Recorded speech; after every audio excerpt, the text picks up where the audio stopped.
The grand concert hall was filled with the low hum of voices as people took their seats. Musicians tuned their instruments, their notes echoing softly across the room like whispers of anticipation.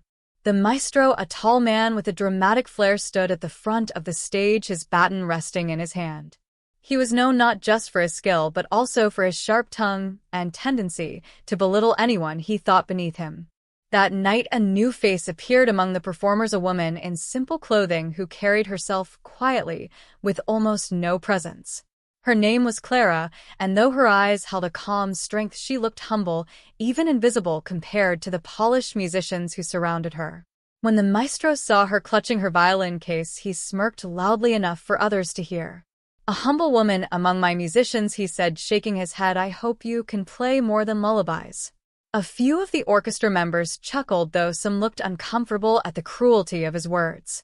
Clara only bowed her head and moved to her seat, her hands steady as she opened her violin case. She did not argue, she did not defend herself, she simply began to tune her instrument with the same patience as someone mending a fragile thread. The maestro rolled his eyes and raised his baton, signaling for the rehearsal to begin. The first notes filled the hall, powerful and commanding, but Clara stayed quiet, her bow resting on her lap. When the time came for her solo, the maestro leaned back as if expecting a disaster. "Play then," he said mockingly. "Show us what you have." Clara closed her eyes for a moment, took a deep breath, and lifted her bow. The sound that came forth was soft at first, but it carried like silk across the hall. Then, with a sudden rise, the notes soared into the air, clear, strong, and breathtaking. The audience, who had been whispering moments before, fell silent, their eyes fixed on the humble woman who seemed transformed before them. Her fingers danced across the strings with effortless grace, weaving melodies that tugged at hearts and pulled tears from eyes. The musicians around her stared in awe, forgetting their own parts as her music swallowed the stage. Even the maestro froze, his mocking smile fading into disbelief as the sound wrapped around him like a tide.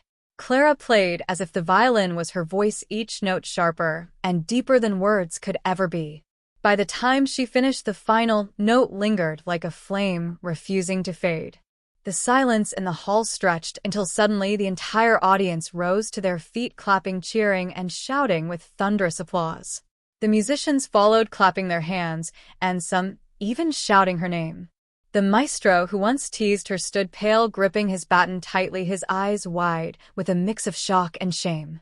Clara lowered her violin slowly, her head bowed once more, as if the thunderous applause was not hers to claim, but belonged to the music itself. The audience, however, would not stop their ovation. It was as if the entire hall had been waiting for someone like her to remind them what music truly meant. The applause continued to thunder through the hall, shaking the walls and filling every corner with energy. Clara stood quietly, her violin still in her hand, her eyes lowered, as though the storm of praise was meant for someone else. The maestro finally lowered his baton, his face red and tense as he tried to regain control of the room. "Enough," he called out, though his voice cracked over the roar of the audience. But the people did not listen. They clapped louder and louder, their voices rising in chants of her name, "Clara, Clara, Clara." Clara slowly raised her eyes and for the first time allowed a small, gentle smile to form on her face. She gave a humble nod as if acknowledging the crowd, but not soaking in their adoration. The musicians sitting beside her leaned closer, some whispering words of awe while others simply shook their heads in disbelief. The maestro tightened his grip on the baton and slammed it against the stand to demand silence. The hall grew quieter, though the energy still lingered like fire, waiting to flare again. "You played well, Clara," he said, his words heavy and sharp, "but let us not get carried away with emotion. Music requires discipline, not sentiment." Clara did not answer. She only rested her bow against the violin, her expression calm, as though his words could not touch her. A younger violinist whispered loudly enough for the room to hear, "Discipline cannot create what she just gave us." A ripple of agreement passed through the musicians, some nodding openly. The maestro glared at them, his pride wounded, his authority shaken. "We will continue," he snapped, raising his baton again, though his hands trembled slightly. Clara simply lifted her violin again, ready to play her next part with the same quiet strength. But something had shifted in the room. The musicians no longer looked to the maestro alone, they glanced toward Clara as if her presence steadied them more than his commands. The audience, though sitting back, still leaned forward, waiting for her next note more than any other. The maestro felt the change, but forced the music forward, unwilling to admit what was slipping from his grasp. And as Clara played again, her music rose, even higher, filling the space with a power no baton could command. Would you like me to keep going with how the maestro's jealousy grows and how Clara's music begins to inspire the entire orchestra against his pride? The maestro tried to keep the rhythm sharp, his baton slicing the air with more force than before.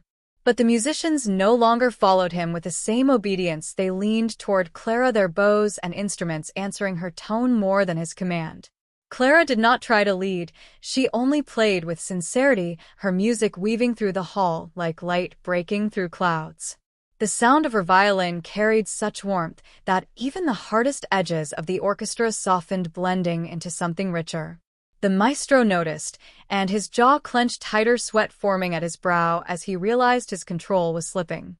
He raised his voice, "Play as I direct, not as you please." His words echoed harshly across the stage. Yet the musicians responded with only half their attention to him, their hearts pulled toward the voice of Clara's violin. The audience could feel it too. They sat entranced, their eyes fixed on her even as the maestro tried to draw their focus back to himself.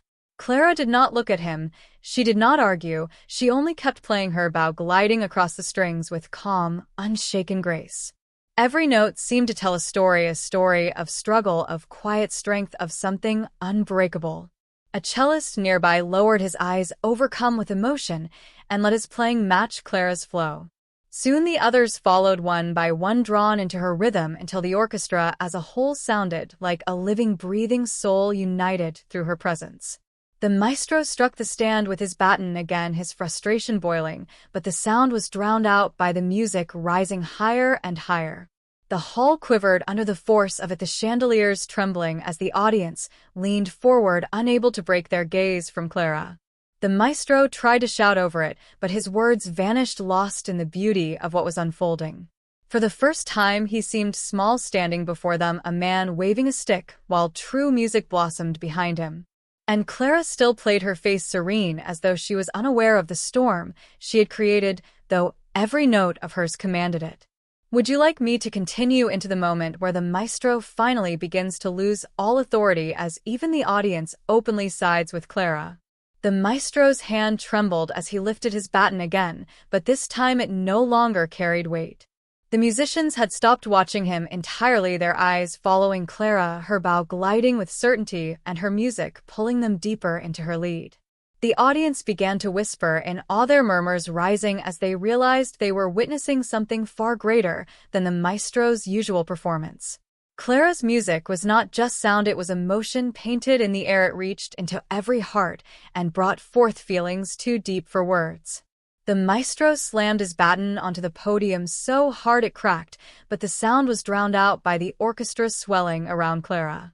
His face turned pale, his authority slipping like sand between his fingers as the audience leaned forward, applauding before the piece was even done. The more he tried to demand control, the clearer it became that no one was listening. His voice was powerless against the beauty that Clara created. Her bow moved faster, her notes soaring higher, filling the hall with a brilliance that made the chandeliers tremble, as if they too were alive with her song. The musicians were no longer bound by fear of the maestro, instead they were carried by Clara's honesty and strength, their playing lifting her melody even higher. The maestro finally lowered his baton, his hand shaking, his eyes wide as he realized he had been completely eclipsed by the woman he had mocked. The audience rose to their feet, cheers erupting, claps echoing like thunder as Clara played on her music, becoming the center of everything in the grand hall. And for the first time in his long career, the maestro stood silent, forgotten, while the humble woman he had teased moments ago stood in the light that now belonged only to her. Do you want me to build further into how the audience reacts after Clara finishes playing, and what happens when people approach her directly on stage? Clara finished the final note with a graceful sweep of her bow and let the sound fade into silence. The hall remained quiet for a breath, as though no one dared disturb the magic still hanging in the air. Then the silence shattered into roaring applause, the audience clapping, stomping, and cheering with such force it rattled the very stage. Clara lowered her violin, her chest rising and falling, her eyes shining with the relief and joy of what she had just done. The musicians around her smiled, nodding their approval, some even lowering their instruments to clap for her as well. The maestro stood frozen, his baton still hanging at his side, his face drained of color. He had built his reputation on power, on dominance over the stage, but now he looked small, almost invisible compared to the brilliance that Clara radiated. A few people in the front rows shouted her name, asking who she was and demanding that she be recognized. The theater director rushed from the wings, his eyes wide with amazement. He approached Clara directly, ignoring the maestro, who had ruled the stage for years. He offered his hand to her, inviting her to the front of the stage as the ovation grew even louder. Clara hesitated, her modesty still intact, but the director urged her forward, and soon the spotlight shifted to her alone.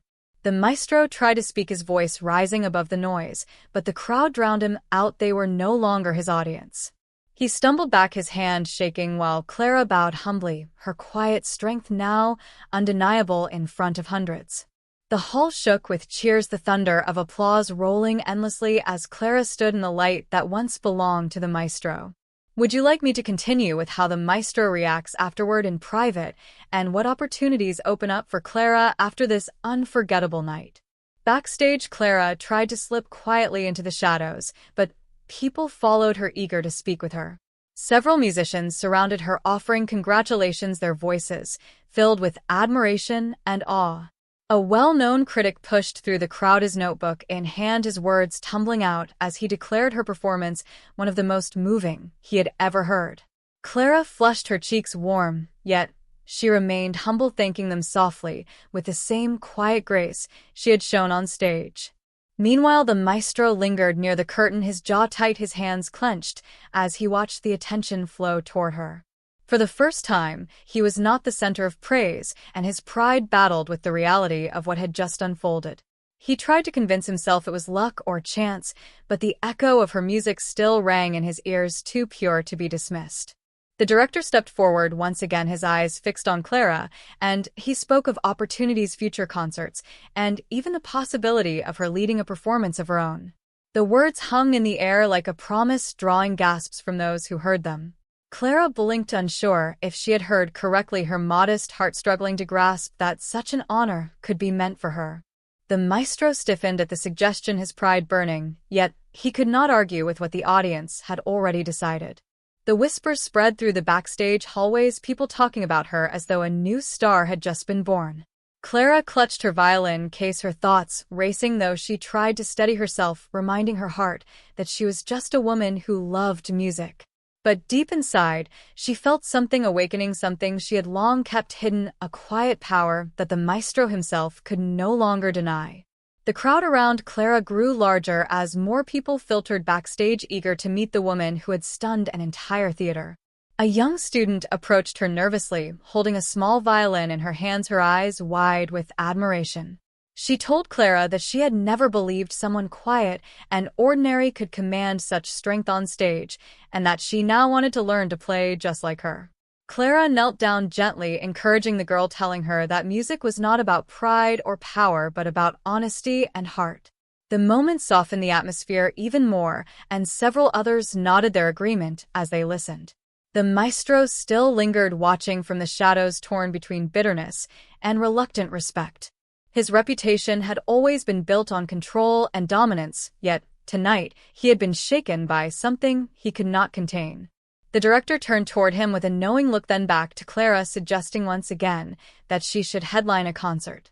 The maestro's lips parted as if to argue, but no words came out, only silence, heavy and telling.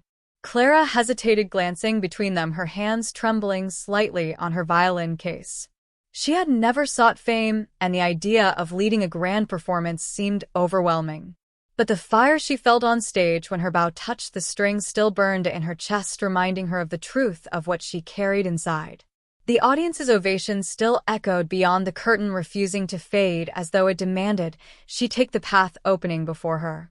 The maestro stepped forward finally, his voice lower, softer than it had ever been when speaking to her. He admitted that she had shown him something he had not expected, and though his pride resisted, he could no longer deny her gift. Clara met his gaze not with arrogance, but with calm, steady eyes, a quiet strength that had been there all along. And in that moment it became clear to everyone present that a new chapter was beginning, one that even the maestro could not control. The director placed a hand on Clara's shoulder, urging her gently toward the center of the stage once more. The curtain had not yet been lowered, and the crowd beyond was still chanting, waiting for her return. Clara looked out at the sea of faces, their energy filling the air like a living current. Her heart pounded, yet it was no longer from fear, but from something deeper, a pull that told her this was where she belonged. She stepped forward slowly, the spotlight following her every movement. The audience erupted again, the thunderous applause washing over her in waves. Clara lifted her violin, and without waiting for an announcement, she began to play a melody of her own. It was raw and heartfelt, each note flowing as if pulled directly from her soul.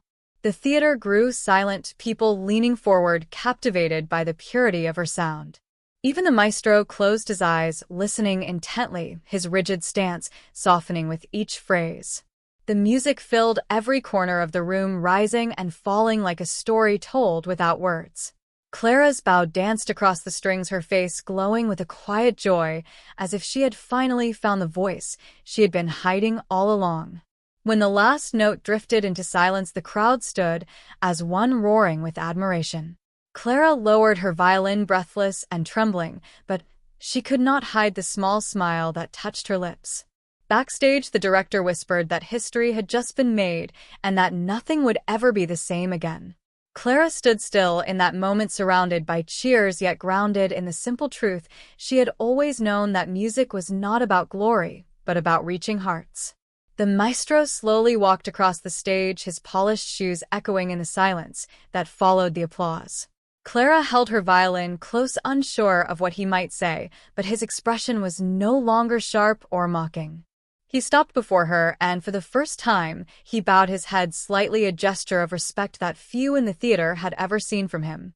"You reminded me of something I had long forgotten," he said, his voice low but heavy with sincerity. "Music is not just perfection, it is truth, and tonight you carried truth in every note." The audience hushed again, straining to catch every word as if they knew they were witnessing something rare. Clara did not respond at once, her heart still racing from the intensity of her performance. She finally lifted her eyes, meeting his with calm steadiness, and the hall seemed to hold its breath. "Thank you, Maestro," she said quietly, "but I only played what I felt. The music was always inside me."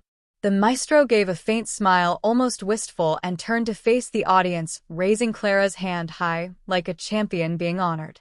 The crowd erupted once more, their voices shaking the walls with admiration. Clara could feel the warmth of their belief pouring into her, and for the first time, she truly understood her own strength.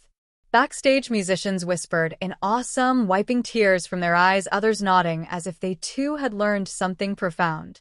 The director leaned against the curtain, watching her with pride, knowing her journey was only just beginning.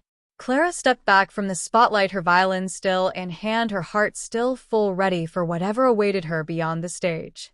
As the curtain fell, the theater still buzzed with excitement and wonder. Clara walked off stage, her steps light, as if she were floating, carried by the echoes of the ovation still ringing in her ears. Backstage, the musicians gathered around her, no longer doubting or mocking, but offering smiles, handshakes, and words of respect. Even the maestro lingered, watching her with quiet admiration before turning away, leaving her with the gift of his rare acknowledgement. Clara stepped outside into the cool night air, the city lights glowing softly around her. For the first time, she did not feel small or overlooked. She felt seen and strong. Her humble spirit had carried her through, and her music had spoken louder than words ever could. As she walked down the quiet street, violin case in hand, she knew this was not the end, but the true beginning of her story. And somewhere deep inside, she promised herself she would never again doubt the power of her own voice.